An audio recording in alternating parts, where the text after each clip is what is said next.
Halo, kembali lagi di channel GP Media bersama Kak Mawardi. Kali ini kakak mau nerusin 8 soal lagi untuk TPS PK UTBK 2022 ya. Insya Allah bakalan keluar nanti di UTBK 2022. Oke, langsung aja ya ke soal nomor 8. Nomor 8, di sini ada aljabar ya. Jika 1 per Z sama dengan 1 per X min 1 per Y, maka nilai X adalah, nah ini kita bisa tulis 1 per Z itu sama dengan, kali silang aja ya. Untuk menjumlahkan atau mengurangkan pecahan tinggal kita kali silang. Jadi ini 1 dikali Y itu Y, X dikali 1 itu X, di sini hubungannya minus. Nih, di sini hubungannya minus ya, dibagi dengan X dikali dengan Y, XY. Lalu dikali silang lagi, XY dikali 1 itu XY sama dengan Z dikali Y itu ZY, Z dikali min X itu min XZ ya. Min XZ nya pindahin ke kiri, kakak mau jadiin satu ruas yang ada unsur-unsur X-nya. Berarti ini XY ditambah XZ sama dengan ZY. X-nya tinggal kita keluarin deh. X buka kurung Y ditambah Z sama dengan ZY. Jadi ternyata nilai X-nya sama dengan ZY dibagi dengan Y ditambah Z. Jadi bisa kita tulis juga ZY itu kan Y, Z dibagi dengan Y ditambah Z. Jadi jawabannya adalah yang A. Soal selanjutnya nomor 9, ini bab perbandingan ya. Jumlah siswa di sekolah P adalah 20% dari siswa di sekolah Q. Kita tulis di sini P sama dengan 20% dikali dengan Q ya. Nah ini berarti P-nya sama dengan, ini kan 100 dibagi 25 ya, 1 banding 5 Q, atau bisa kita tulis P banding Q-nya itu sama dengan 1 banding 5. Yang kedua, jumlah siswa di sekolah Q adalah 50% dari jumlah siswa di sekolah R. Berarti ini Q itu sama dengan 50 per 100 R. Ini bisa kita coret, ini 2. Jadi ternyata nilai Q-nya itu sama dengan 1 dibanding 2 R ya, atau Q-nya itu jika dibandingkan dengan R sama dengan 1 banding 2 ya. Ini kakak tulis ulang lagi di sini ya. P banding Q-nya sama dengan 1 banding 5. Terus Q banding R-nya sama dengan 1 banding 2. Karena di sini harus sama, ini Q dan ini Q, berarti 5 dan 1 ini juga harus sama nih ya. Yang 5 dikali dengan 1, yang 1 dikali dengan 5. Jadi di sini itu kakak tulisnya P banding Q itu sama dengan, kalau dikali 1 banding 5, Q banding R itu sama dengan, kalau dikali 5 itu 5 banding 10. Cuma untuk variabel Q dan R-nya nggak usah dikali dengan 5 ya. Nah ini kakak bisa tulis kesimpulannya, P banding Q banding R itu sama dengan 1 banding 5 banding 10. Terus yang ditanya itu jumlah siswa di sekolah Q dan R. Berarti nilai Q-nya itu sama dengan, Q-nya kan 5 ya, 5, dan yang diketahuinya itu P-nya 400. Berarti kamu harus bandinginnya sama P. Ini P-nya 1 dikali dengan 400 sama dengan 2000 ya. R-nya sama dengan, R-nya kan 10 nih, berarti ini 10 bandinginnya sama P, karena P-nya diketahuinya 400 siswa. P-nya 1 dikali dengan 400 itu sama dengan 4000 ya. Kalau ditambah ya hasilnya itu 6000. Jadi jawabannya yang E ya. Soal selanjutnya nomor 10, jika X sama dengan 7 pangkat 76 dikurang dengan 7 pangkat 75 dan Y-nya itu sama dengan 7 pangkat 75. Yang ditanya itu X per Y. X per Y sama dengan, X-nya itu 7 pangkat 76 dikurang 7 pangkat 75 dibagi dengan Y. Y-nya itu 7 pangkat 75 ya. Kamu harus lihat mana pangkat yang paling kecil. Pangkat yang paling kecil itu 7 pangkat 75. Berarti kita keluarkan pangkat 75, buka kurung, biar hasilnya 7 pangkat 76 ya, berarti di sini 7 pangkat 1 ya. gitu. Di sini dikurang dengan 1. Kenapa 1, Kak? Sebenarnya di sini kan sisanya 1 ya. Atau biar 7 pangkat 75 ya berarti di sini 1 kan ya. Gitu. Ingat pemfaktoran. Dibagi dengan 7 pangkat 75. Nah, ini ada yang sama nih. Kita tinggal coret deh, coret, coret. Jadi jawabannya itu sama dengan 7 pangkat 1, 7 dikurang 1 itu hasilnya sama dengan 6 ya, yang B. Soal selanjutnya, nomor 11. Jika X, Y, dan Z adalah bilangan bulat positif kurang dari 25 yang tidak habis dibagi 3 tetapi habis dibagi 5. Coba bilangan yang kurang dari 25 yang habis dibagi 5 itu apa aja? 5, 10, 15, 20. Tapi di sini yang tidak habis dibagi 3, berarti 15 nggak boleh ya. Nah, berarti angka-angkanya itu 5, 10, dan 20. Karena di sini X-nya paling kecil, berarti X-nya sama dengan 5. Yang kedua terkecil itu Y, Y-nya sama dengan 10, sedangkan yang paling gede itu Z, Z-nya itu 20 ya. Yang ditanya itu XZ dikurang Y, sama dengan X-nya itu 5 dikali dengan Z, Z-nya 20 dikurang dengan Y, Y-nya 10. 5 dikali 20 itu 100, dikurang 10 sama dengan 90. Jawabannya yang C ya. Soal nomor 12, ini bab peluang ya. Dalam sebuah kantong terdapat 5 bola merah. Jadi merahnya itu ada 5. Terus X bola putih. Bola putihnya itu ada X. Dan Y bola biru. Bola birunya ada Y. Ingin diambil 2 bola sekaligus ya. Kalau mau diambil 2 bola sekaligus, berarti NS-nya itu sama dengan jumlah total bolanya, ini 5 ditambah X ditambah Y kombinasi 2. Terus berapakah peluang terambilnya 1 bola merah dan 1 bola putih? Kita harus mencari nilai NA-nya. NA itu adalah banyaknya bola yang terambil. 1 bola merah, merahnya ada 5, berarti ini 5C1 dikali dengan 1 bola putih. Bola putihnya itu ada X, XC1. Ini sama dengan kalau di sininya 1, pakai rumus cepet aja pasti hasilnya 5. Kalau di sini 1, maka hasilnya yang atas ya. Berarti nilai NA-nya itu sama dengan 5X. Nah, untuk mencari peluang A-nya itu sama dengan NA dibagi dengan NS. Sama dengan 5X dibagi dengan 5 ditambah X ditambah Y kombinasi 2. Nah, ini yang ditanya ya. Apakah pernyataan yang pertama Y sama dengan 2 bisa menjawab peluang A-nya? Kalau Y-nya sama dengan 2, maka nilai NS-nya itu sama dengan 5 ditambah dengan X ditambah dengan 2 kombinasi 2. Ini sama dengan X ditambah 7 kombinasi 2. Sedangkan NA-nya ini sama dengan 5X ya. 5X. Peluang A-nya sama dengan 5X dibagi dengan X ditambah 7 kombinasi 2. Di sini ada variabel yang belum diketahui, yaitu nilai X-nya.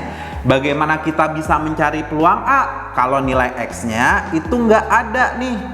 Ya, gitu. Jadi X-nya nggak ada ya berarti peluang A-nya yang nggak dapat. Berarti pernyataan yang pertama ini tidak cukup. Tidak cukup. Sekarang pernyataan yang kedua. Pernyataan yang kedua itu kalau peluang terambilnya 2 bola putih sama dengan 1/5. Berarti kita misalkan B-nya itu sama dengan 2 bola putih. 2 putih. NB-nya itu sama dengan putihnya itu X ya. Berarti ini XC2. Untuk NS-nya itu sama dengan 5 ditambah X ditambah Y. 5 ditambah X ditambah Y kombinasi 2. Nah, peluang B-nya itu udah ada.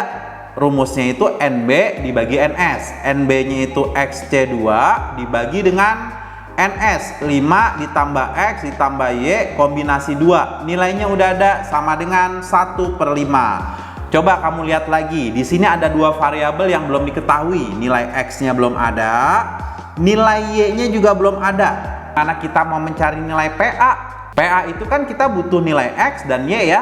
Dari sini aja kita nggak dapet nilai X sama Y. Dari persamaan PB itu nggak dapat nilai X sama Y. Berarti PA-nya juga nggak akan dapat nih.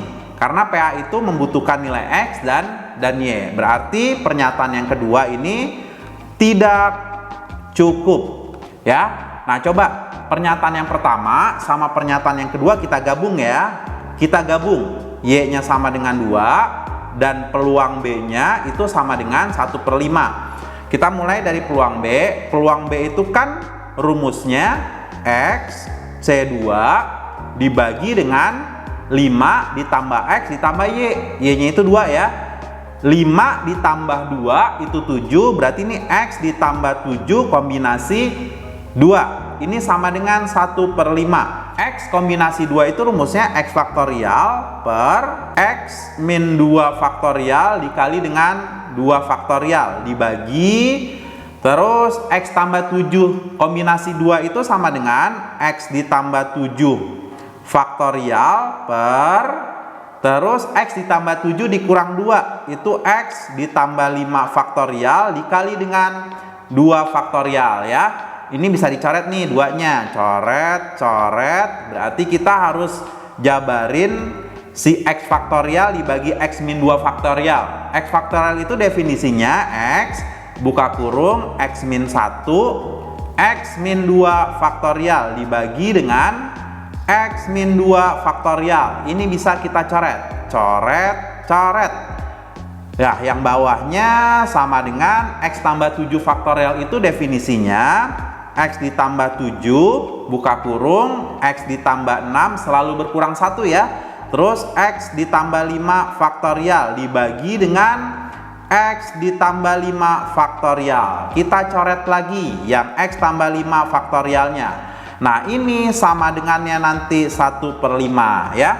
X dikali X itu X kuadrat min X dikali 1 itu X dibagi dengan X dikali X kuadrat ditambah X dikali 6 itu 6X, lalu 7 dikali X itu 7X, 6X ditambah dengan 7X itu 13X, 7 dikali 6 itu 42 sama dengan 1/5. Nah, ini kita kali silang nih, 5X kuadrat 5 dikali min X itu min 5X sama dengan X kuadrat ditambah 13X ditambah 42 dikali dengan 1 itu ya X kuadrat ditambah 13X ditambah 42 ya. Yang kanan pindahin ke kiri. Ini 5X kuadrat dikurang X kuadrat itu 4X kuadrat. Lalu 13X pindah ke kiri jadi min 13X. Min 5 min 13X itu min 18X.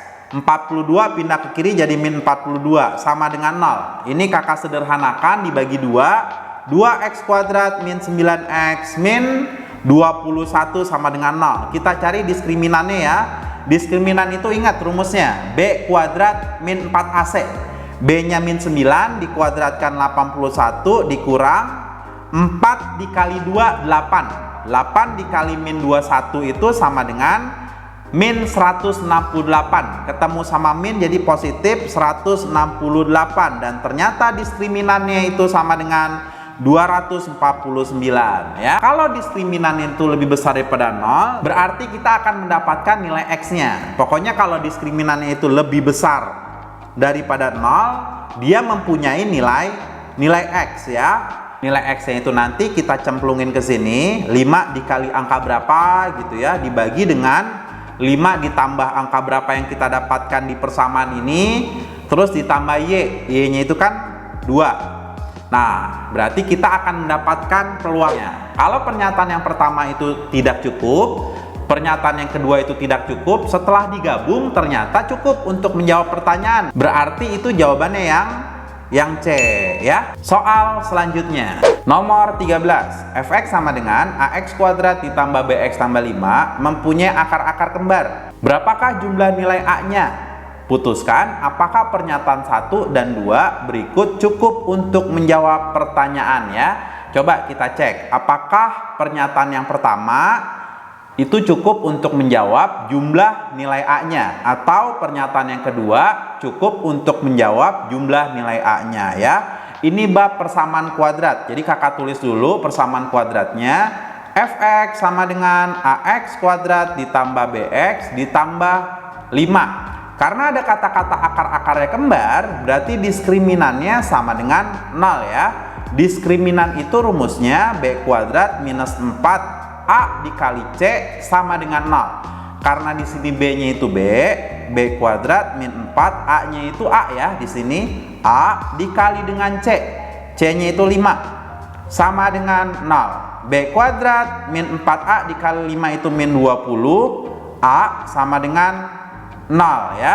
Nah, coba pernyataan yang pertama. Pernyataan yang pertama itu B kuadrat sama dengan 20A. Nah, ini kakak tinggal masukin nih B kuadratnya dengan 20A dikurang dengan 20A sama dengan 0. 20A dikurang 20A ya 0. 0 sama dengan 0. Ternyata nomor 1 ini hanya mengkonfirmasi apakah pernyataan B kuadrat sama dengan 20A. Ketika kita masukin ke sini itu nilainya 0. Ternyata benar ya, nilainya 0. Tapi nggak bisa menjawab jumlah nilai A-nya. Berarti pernyataan yang pertama ini tidak cukup.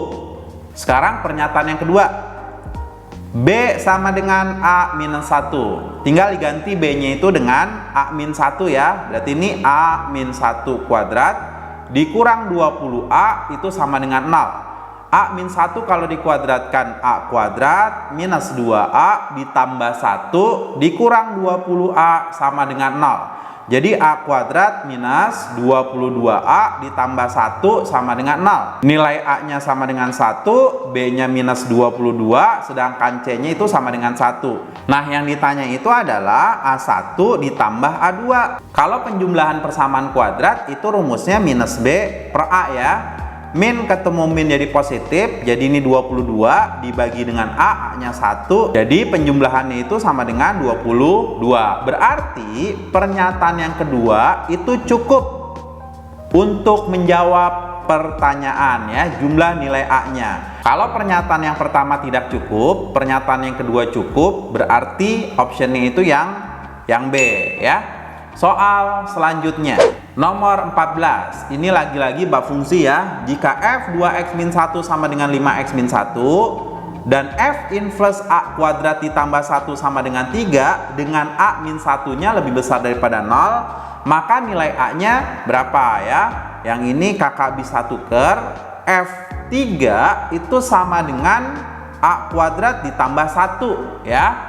Pokoknya kalau ditukar inverse-nya jadi hilang. Nah, di sini kan ada F buka kurung 2x min 1 itu sama dengannya 5x dikurang 1. Berarti kesimpulannya si 3 itu sama dengan 2x min 1, sedangkan a kuadrat itu sama dengan 5x min 1 ya. Kita samain yang pertama dulu. 3 sama dengan 2x min 1. Min 1 pindah ke kiri. Jadi 3 ditambah 1 sama dengan 2x. 4 sama dengan 2x. Dan x-nya itu sama dengan 4 dibagi dengan 2. Ini 2. Yang kedua, a kuadrat ditambah 1 sama dengan 5x min 1. A kuadrat ditambah 1 sama dengan 5. Buka kurung. X-nya itu 2 dikurang 1. A kuadrat ditambah 1 sama dengan 5 kali 2 10. 10 dikurang 1 9. A kuadrat sama dengan 9. 1 pindahin ke kanan jadi min 1. Jadi a kuadratnya sama dengan 8. Nah, untuk menghilangkan kuadrat itu diakarin sebelah kanannya. A sama dengan positif negatif akar 8 atau sama dengan positif negatif 2 akar 2. Karena di sini yang ditanya A dikurang 1 lebih besar daripada 0 atau A-nya itu lebih besar daripada 1, berarti nilai A yang mungkin itu ambil yang positif 2 akar 2. Jawabannya yang B ya. Soal terakhir, soal nomor 15. Jika A lebih besar daripada B, lebih besar daripada 0, lebih besar daripada C, manakah pernyataan yang benar? Nah, di sini ada A lebih besar daripada B, lebih besar daripada 0. Berarti nilai A-nya itu positif, nilai B-nya juga positif, sedangkan C-nya itu negatif. Karena C-nya itu lebih kecil daripada 0. C-nya itu negatif ya. Kita cobain satu-satu deh. Yang pertama, kalau ada AC dikurang B, AC dikurang B, bener nggak ya? Lebih besar daripada 0. Kita coba ya. Nilai A-nya itu positif, nilai C-nya itu negatif. dikurang dengan B, B-nya itu positif. Positif dikali negatif itu negatif. Negatif kalau dikurang dengan positif itu pasti hasilnya negatif ya. Pasti hasilnya negatif atau lebih kecil daripada 0. Berarti untuk pernyataan yang pertama ini salah ya. Nah, pernyataan yang kedua itu AB dikurang dengan C, benar nggak ya? Lebih besar daripada 0. A-nya itu kan positif, B-nya kan positif, dikurang dengan C, C-nya itu negatif ya. Coba positif kalau dikali dengan positif, min ketemu min jadi positif ya. Jadi ini positif. Kalau positif ditambah dengan positif pasti hasilnya positif ya, atau lebih besar daripada 0. Nah, ini berarti benar pernyataan yang kedua. Pernyataan yang kedua benar ya. Sekarang pernyataan yang ketiga. Yang ketiga itu minus buka kurung BC ditambah dengan A lebih kecil daripada 0. Min buka kurung BC, B-nya positif, C-nya itu negatif, ditambah dengan A, A-nya positif. Positif dikali negatif, negatif. Positif ketemu positif, di sini positif dulu ya, positif. Nah, min ketemu min jadi positif. Positif kalau ditambah dengan positif itu hasilnya positif atau lebih besar daripada 0. Untuk pernyataan yang ketiga ini salah ya. Nah, sekarang pernyataan yang keempat. Pernyataan yang keempat itu A ditambah B dikali C, benar nggak lebih besar daripada 0 atau positif? A-nya itu positif ditambah B-nya itu positif dikali dengan C-nya negatif. Positif dikali dengan negatif itu negatif ya. Kalau ada bilangan positif ditambah dengan bilangan negatif itu nggak bisa ditentuin nilainya itu positif atau negatif. Bisa jadi positif, bisa jadi negatif ya. Berarti ini nggak bisa ditentukan. Berarti ini nggak bisa kita bilang lebih besar daripada 0. Pernyataan yang keempat ini salah. Berarti yang benar hanya 2. Jawabannya yang D ya. Nah, sekian aja 8 soal dari kakak. Insya Allah bakalan keluar di UTBK 2022 ya. Terima kasih. Assalamualaikum warahmatullahi wabarakatuh.